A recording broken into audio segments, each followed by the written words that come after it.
Hai guys, balik lagi bareng gue Hulky. Di video kali ini kita akan coba bahas insight dari sebuah buku yang berjudul The Power of Now. Check it out.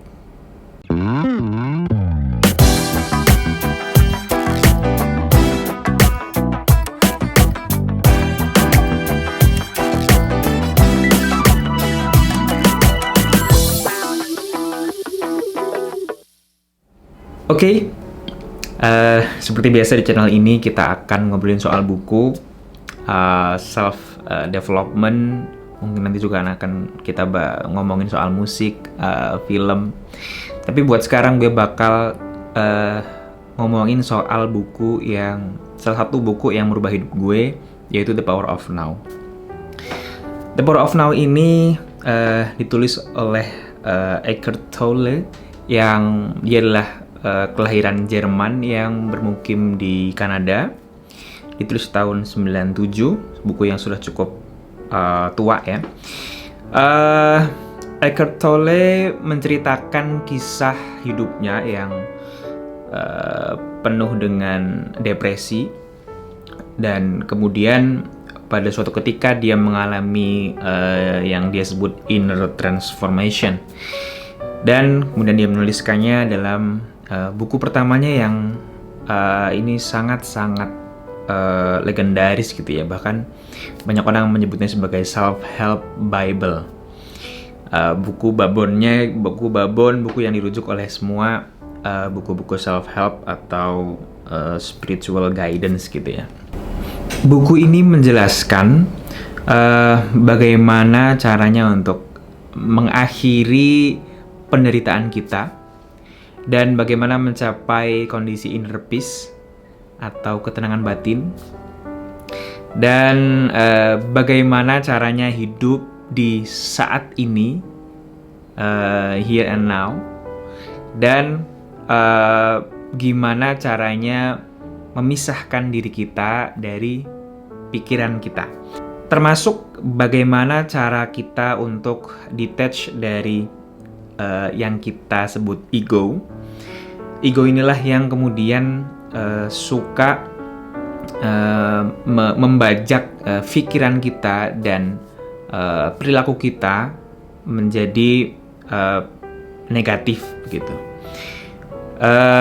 Sehingga dengan menjalankan prinsip-prinsip tersebut, kita bisa hidup dengan penuh kesadaran di saat ini, dan meminimalisir pain atau rasa sakit atau rasa stres, dan punya relationship juga yang baik dengan pasangan maupun orang yang kita cintai, dan juga meningkatkan kualitas hidup kita. Kemudian buat siapa buku ini ditulis, atau siapa aja yang direkomendasikan buat baca buku ini? Yang pertama adalah buat kalian yang sedang ingin mencapai ketenangan batin dan pencerahan. Mungkin nanti kita akan coba sebut ini sebagai inner peace dan enlightenment ya, sebuah kondisi di mana kita penuh dengan kesadaran. Kemudian buat lo yang merasakan stres atau pain ya, rasa sakit terutama di batin, di jiwa kita, dan merasakan ketidakpuasan dalam eksistensi kita atau kehidupan kita. Jadi apa aja yang gue pelajari dari buku The Power of Now? Yang pertama adalah pentingnya untuk being present, hidup di saat ini. Kebanyakan dari kita menggunakan pikiran kita untuk mengingat masa lalu ataupun merencanakan masa depan, yang dimana kebanyakan rasa cemas, rasa khawatir, stres itu muncul dari situ. Jadi pikiran kita hanya sedikit sekali kita gunakan untuk solving the problems. Kita lebih banyak memikirkan problemsnya daripada solusinya, yang dimana problem itu ada di masa lalu dan masa depan, dan solusi sebetulnya hanya ada di masa sekarang, ada di present. Itu yang harus kita sadari dan harus kita latih untuk bisa being present. Mungkin banyak yang penasaran kenapa kita cenderung untuk seperti menikmati rasa sakit gitu ya.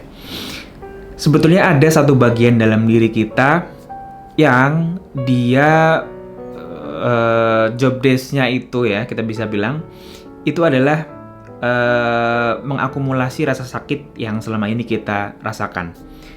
Dan fatalnya adalah ketika kita mengizinkan dia untuk mensabotase diri kita, mengambil alih atau membajak ya diri kita untuk kemudian merasakan kesedihan. Mungkin teman-teman udah pernah nonton ada satu film judulnya Inside Out. Ini film animasi yang bagus banget buat menggambarkan, memvisualkan konsep ini. Jadi di situ ada satu karakter yang namanya Sadness kalau nggak salah ya.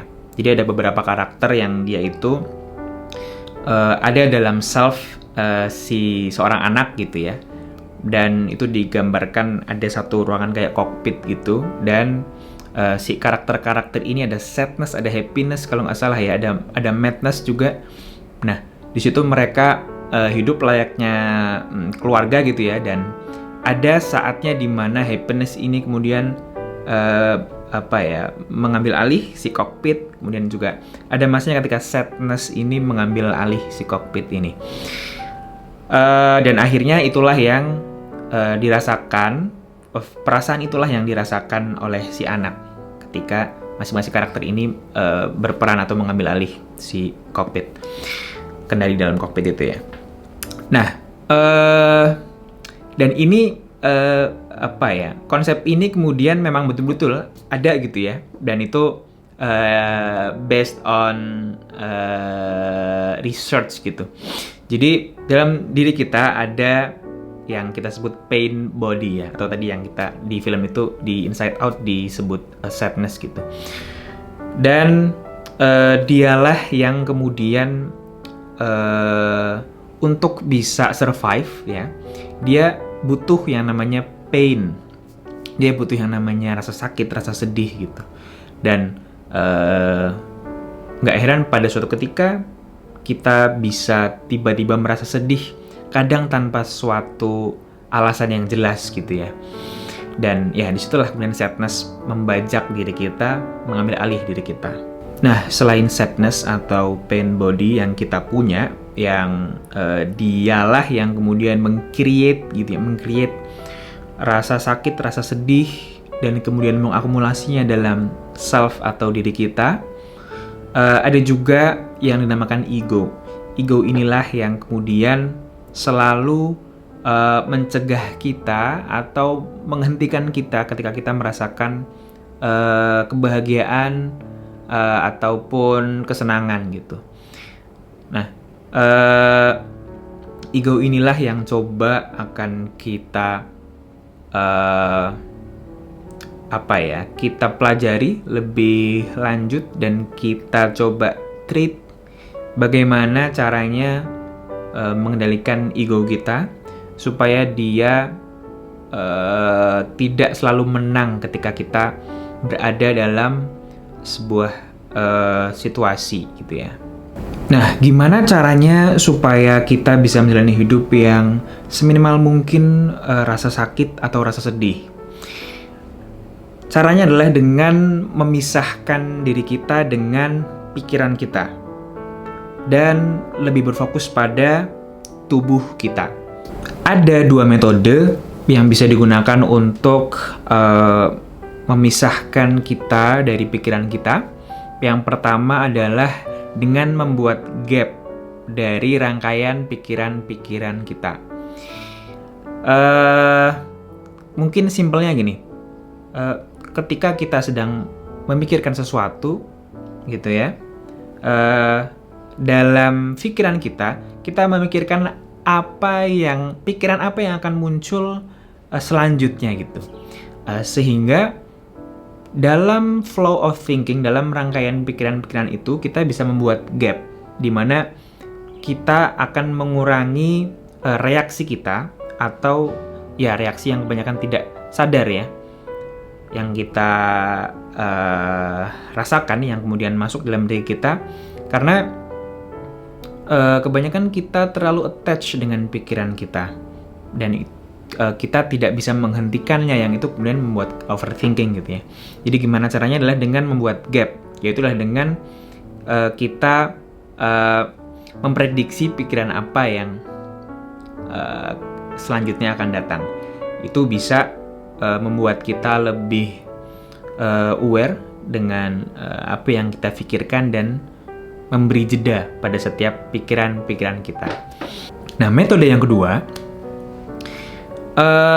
bisa dengan cara kita mengobservasi pikiran kita sendiri dan tanpa melakukan judgment. Ini yang mungkin paling banyak ya dipakai. Jadi kita semua tahu bahwa kita adalah bukan pikiran kita. Jadi kita harus aware dengan apa yang kita pikirkan. Kita harus belajar mengamati apa yang ada di pikiran kita dan no judgment. Ini akan membuat kita detach, memisahkan diri dari pikiran kita yang kadang suka membajak diri kita gitu. Jadi apa yang dimaksud dengan berfokus pada tubuh? Jadi ini yang gue sering latih gitu ya dalam sehari-hari gue. Jadi ketika gue udah mulai ngerasa otak gue meranggas gitu ya, memikirkan hal-hal yang sebetulnya tidak perlu untuk difikirkan, maka gue memilih untuk stillness, memilih untuk berfokus pada apa yang gue rasain di saat itu, ketimbang apa yang gue pikirin di saat itu. Gue berani jamin lo pasti pernah ngerasain perasaan tenang yang luar biasa dalam, dan di saat itu lo sama sekali nggak memikirkan sesuatu apapun dan lo cuma ngerasain tenang aja. Nah, itulah yang itulah yang harus kita coba akses gitu ya. Jadi itulah stillness. Jadi ketika kita sudah mulai overthinking, maka berfokuslah pada apa yang kita rasakan di saat itu. Itu akan membantu kita untuk terlatih untuk tidak overthinking, menghentikan pikiran-pikiran yang tidak perlu kita pikirkan, dari mulai melamun, kemudian memikirkan masa lalu, memikirkan masa depan, yang terkadang itu tidak perlu gitu ya. Jadi kita harus betul-betul memilih apa yang kita pikirkan, dan ketika itu mulai datang pikiran overthinking dan lain-lain, kita bisa berlatih untuk stillness atau mindful mungkin ya, berfokus pada apa yang kita rasakan, dan itu rasanya sangat nyaman, sangat enak, kayak nggak ada yang bisa ngeganggu lo gitu ketika lo fokus ke tubuh lo, ngerasain tubuh lo di saat itu. Rasakan aja sensasinya, nggak perlu difikirkan. Nah, ada satu teknik lagi yang dinamakan active waiting gitu ya. Ini biasa digunakan oleh para Zen Masters dalam berlatih. Jadi kita berada dalam posisi permanent alertness gitu, kesadaran yang berkelanjutan, yang mereka biasanya berlatih dengan memejamkan mata dan berfokus pada pupil mereka, di mana guru mereka nanti kemudian memberikan gerakan-gerakan serangan gitu ya, yang dimana si para muridnya ini harus aware dengan kondisi di sekitarnya dengan tadi active waiting.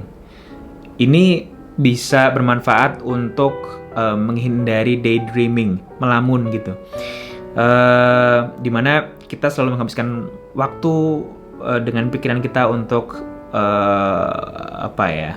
berkelana gitu ya di masa depan atau mengingat-ingat masa lalu. Nah, active waiting ini mencegah kita untuk melakukan itu. Nah, tapi tidak semua rasa sakit itu bisa kita hindari dengan being present. Ada rasa sakit yang itu hanya bisa kita terima dengan surrender, dengan berserah gitu ya. Contohnya adalah ketika kita kehilangan seorang yang kita cintai, maka terimalah itu sebagai sebuah kenyataan yang tidak bisa kita rubah gitu. Dan kalau di dalam ajaran agama kita diajarkan suatu konsep yang namanya takdir gitu ya. Dan takdir inilah yang konsep takdir inilah yang akan membantu kita untuk bisa surrender, bisa berserah, bisa menerima apapun yang terjadi gitu dalam kehidupan kita. Dan surrender, berserah itu bukan berarti kita menjalani kehidupan yang pasif,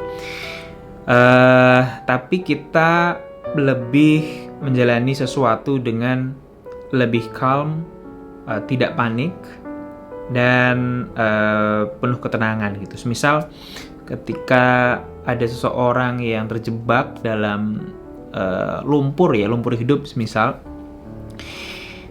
maka dia harus surrender.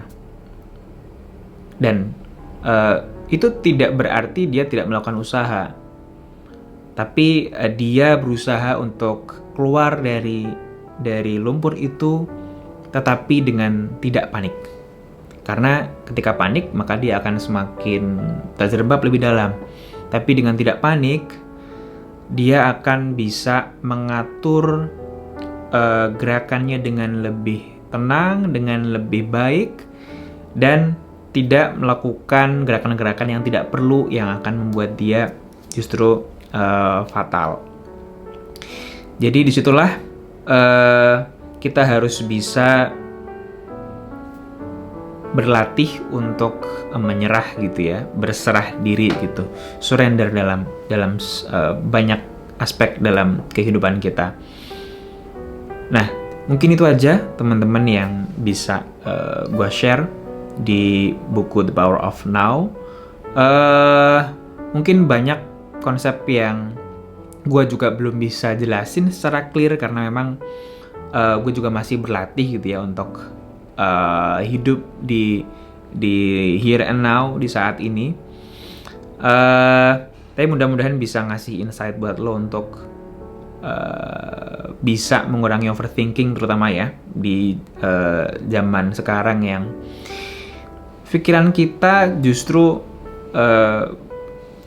tidak pernah kita gunakan, tapi justru pikiran kita lah yang menggunakan kita, yang membajak kita, yang kemudian membuat kita menjadi overthinking, membuat kita tidak perlu memikirkan hal-hal yang seharusnya tidak kita pikirkan gitu.